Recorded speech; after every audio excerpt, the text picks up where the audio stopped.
Welcome to Dungeon Academics. My name is Thomas and I will be your instructor. In this video, I would like to talk about game universes and stratified characters. That sounds unusual. I hope you'll give me a chance to explain what I'm talking about. When you play a tabletop roleplay game, you take the role of a character. In my current game of Dungeons and Dragons, I'm playing a goblin bardlock called William Trottenberg.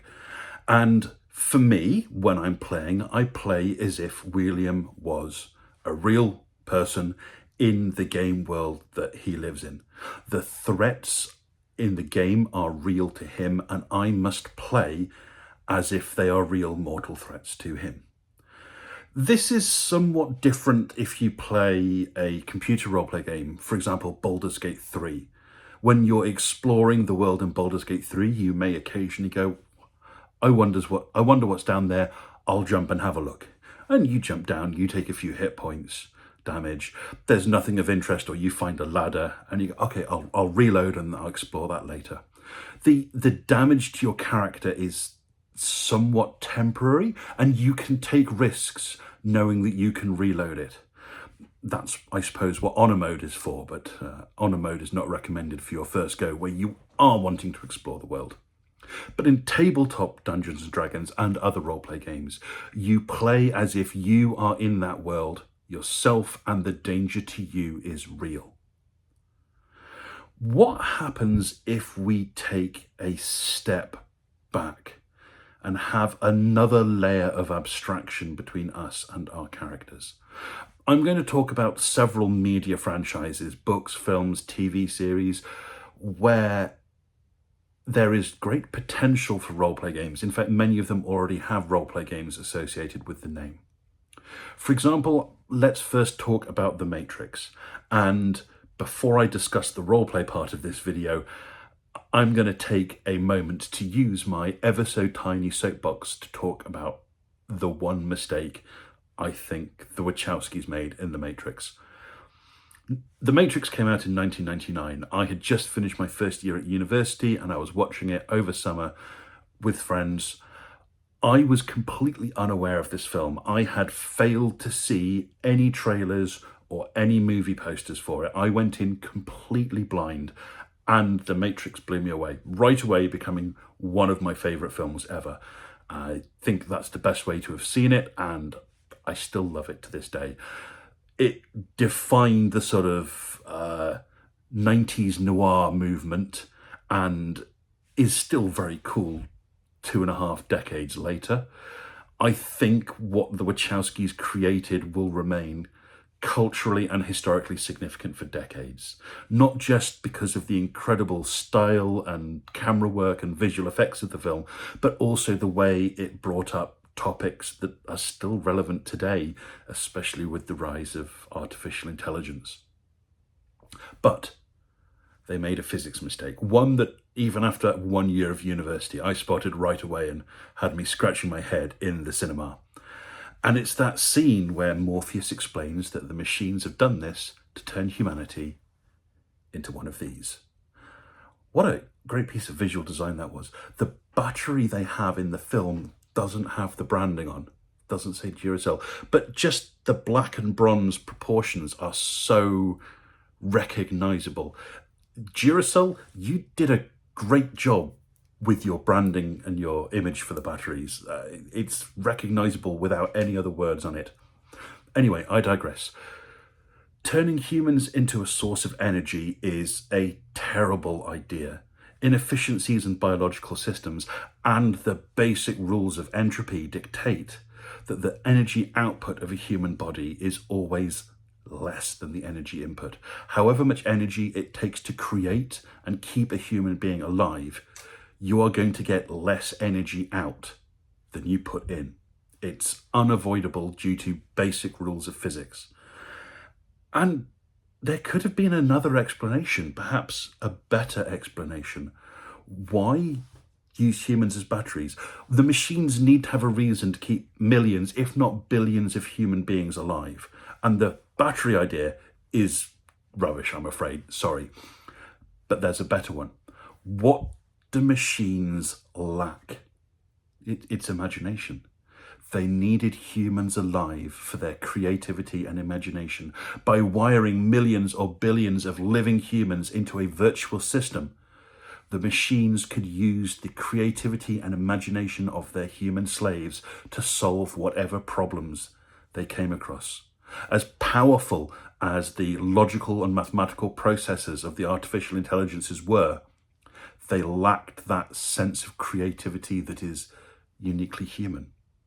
So that's why they kept the humans alive, so that whilst the humans worked and played and slept in a virtual world, their unused brain cycles could be put to better use by the machines. And let's go into that a bit more. Why would the machines need to keep the whole body alive if the brain is all they want? Well, you need a lot of things to keep the human brain alive. And through billions of years of evolution, there is a machine that is perfectly designed to keep a human brain alive. It's the human body. So that's why the whole human was kept alive. What about the limbs? Surely it would be more efficient to lose the arms and legs and not keep them alive. Maybe some idea of phantom limb syndrome being a real problem in the Matrix, and if you lop off someone's arms and legs in the real world, their Matrix counterpart can't understand why their body doesn't work anymore. It would be easy enough to explain. And instead of using a battery, you hold up a processor chip. Of course, we can take this even further. Surely, if imagination is what the machines value, they would be looking for humans with exceptionally powerful imaginations and using various crossbreeding and, dare I say, eugenics programs trying to breed a race of super imaginative humans. Maybe that's where the one comes from. Humans that have such powerful imaginations that they can bend the matrix around them. That could be a great way to introduce the one and the other hopefuls that we meet in this scene with the prophet. No, I can't remember. You know the scene I'm talking about. Anyway, Lana, Lily, if you're watching this, or anyone who knows them is watching this, I'd love to know what you think of this idea. Oh dear, I've dropped the dice. I'd love to know what you think of this alternative idea. Moving on, because this does relate to roleplay games. In The Matrix, Neo, I'm going to treat this as a roleplay game, not a film. There is an actor, a player. The player is Keanu Reeves. Keanu Reeves has a character. His character is Thomas Anderson. But when Thomas Anderson enters The Matrix, he takes on the role of Neo. So we actually have three bodies in this problem. We have the player, Keanu Reeves. We have the human that they are looking after, Thomas Anderson, and then we have Neo, which is their character in The Matrix. I would call this middle step perhaps the pilot. The pilot is Thomas Anderson and the pilot is controlling Neo. So the way Keanu Reeves plays this is that Keanu Reeves considers Thomas Anderson to be a real human being in the game world of The Matrix. And then Thomas Anderson goes into The Matrix and takes on Neo, the character of Neo. So we have player, pilot, character. This works in other franchises as well. Consider Ready Player One. You would have, in a Ready Player One tabletop roleplay game, you would have the player, and they are playing a human in the future world of the the film and book series. And then when that human character goes into the Oasis, they have their avatar. So again, you have player, pilot, character. And there are dozens of other franchises where this would be true as well. A Quantum Leap roleplay game. You have Scott Bakula, and his character is... What's the name of the character in Quantum Leap? Oh God, I can't remember now, but I loved that show when I was a kid. And then every episode he leaps into a different body, so he has a different character. So again, player, pilot, character. The same could go for In the Net of Dreams, a great book series I read when I was a kid, Sword Art Online. There are lots of franchises where a character goes into a simulated world and the peril of the simulated world is real for the player that goes into it. So in a roleplay setting, you would have the human player, their human character in the game world, which I'll call the pilot, and then they would have their character in the simulated world. Now, there perhaps might be one more step of abstraction which is worth investigating. Consider something like Jumanji. Jumanji is a film series with an original film with Robin Williams from the 90s, and then a reboot more recently starring Dwayne "The Rock" Johnson. They're fun films, not likely to win any awards for great writing, but it's fun entertainment, and I've loved taking my kids to see them. And if they're making another one, I'm going to go see it because I've enjoyed them all so far. But you have perhaps a fourth layer, or potentially a fourth layer of abstraction. You have your human player, and they are playing a human character that goes into the game. Now, what happens if they go into a different version of the game? The Jumanji films we've seen so far have all had a sort of jungle explorer setting. But what happens if there's a different server that's perhaps science fiction or fantasy? What happens if they can take their character and put it into a different server where they'd have a different skin?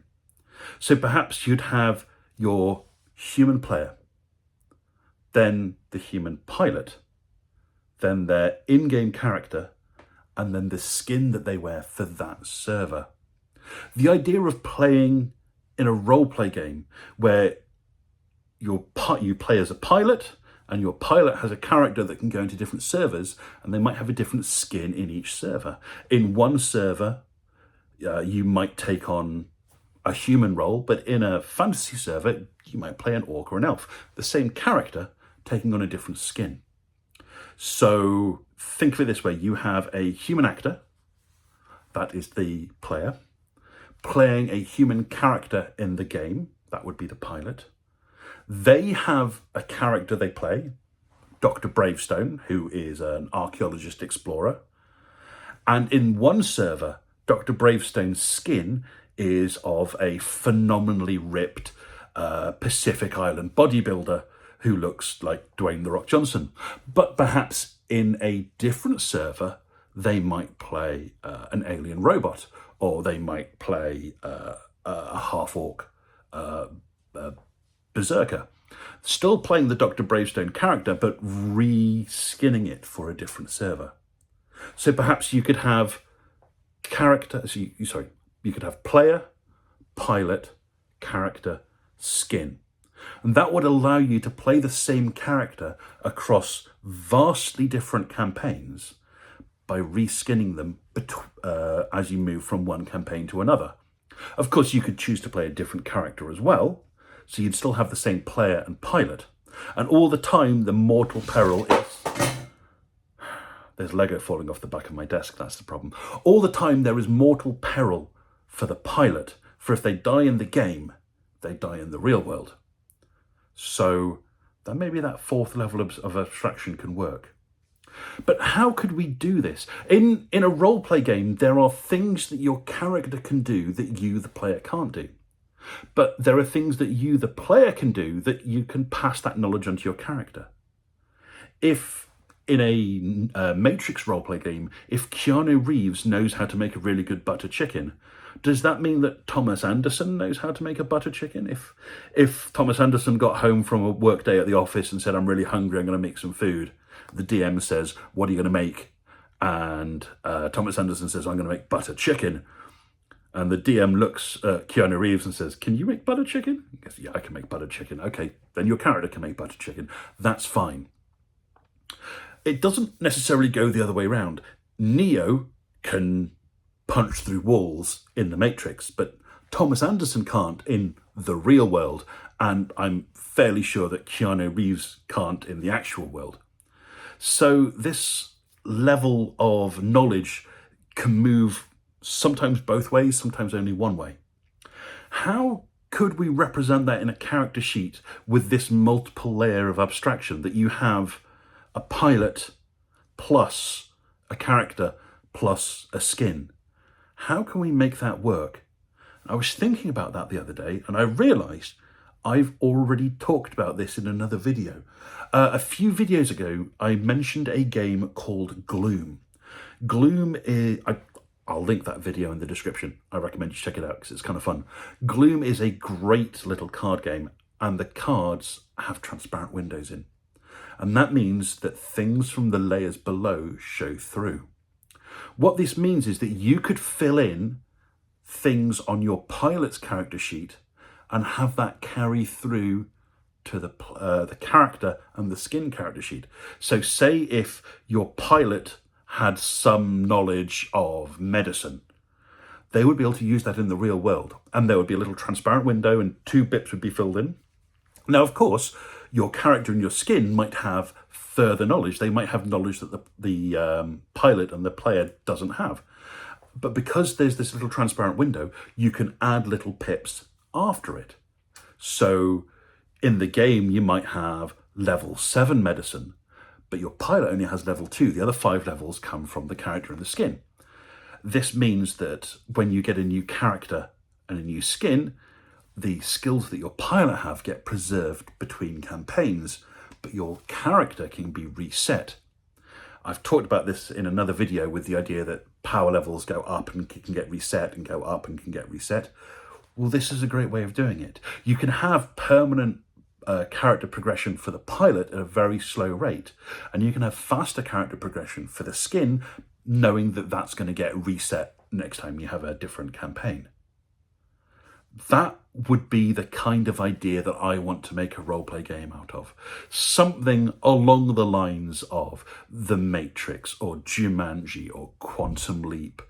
Sam Beckett, that was what it was. Or Sword Art Online, which I haven't seen, but I believe is similar in its premise. That you play as humans in a world much like ours, who are going into a virtual world where they have a character. But the idea is that this character can be transferred from one server to another, and they just take a different skin every time they go into a new server. So, player, pilot, character, skin. Sounds rather abstract. I think it could work. I think there's great potential for storytelling and for long-term gameplay in this. I'd love to know what your thoughts are, and please enjoy your next game, whatever it may be.